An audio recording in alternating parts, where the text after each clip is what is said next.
আজকে মহামান্য আপিল বিভাগে Mohammad Golam Sharif Chowdhury one of the candidate Companiganj Upazila ইলেকশনের তার দায়েরকৃত যে সিভিল মিসেলেনিয়াস পিটিশন এটা শুনানি শেষে আজকে মহামান্য আদালত খারিজ করে দিয়েছেন।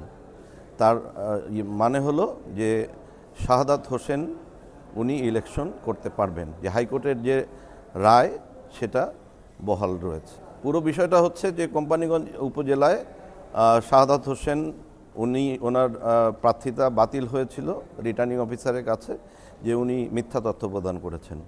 পরবর্তীতে উনি আপিল করেন। আপিলে উনি সব মিথ্যা তথ্য হচ্ছে ওনার বিরুদ্ধে 4টি মামলা ছিল, সেই মামলার তথ্য প্রদান করা হয়নি। পরবর্তীতে উনি আপিল কর্তৃপক্ষের কাছে এই 4টি মামলার কাগজপত্র সহ আপিল দায়ের করেন এবং সেখানে বলা ছিল যে এই 4টি মামলা থেকে উনি ইতিপূর্বে অব্যাহতি পেয়েছেন 2021, 2022।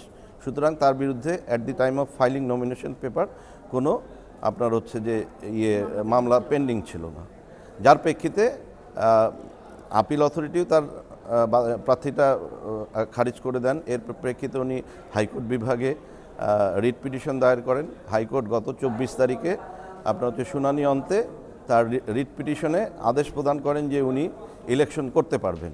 তৎপ্রেক্ষিতে 16 তারিখে ওনাকে ইলেকশনের প্রতীক বরাদ্দ করা হয়, উনি ইলেকশন করছেন এবং এই সংক্ষুব্ধ হয়ে মোহাম্মদ শরীফ উনি মামলা করেন আপিল বিভাগে। আজকে শুনানি শেষে সেটা খারিজ হয়ে গেছে।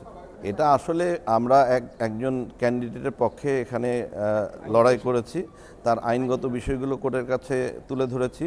কোর্ট এটা সমীচীন মনে করে তাকে নির্বাচন করার আদেশ দিয়েছেন। এখানে উনি একজন ক্যান্ডিডেট, নোয়াখালী উপজেলা কোম্পানিগঞ্জ উপজেলার একজন আপনার হচ্ছে যে নাগরিক। ওনার হ্যাঁ অফকোর্স ব্যবসায়ী, সমাজসেবক।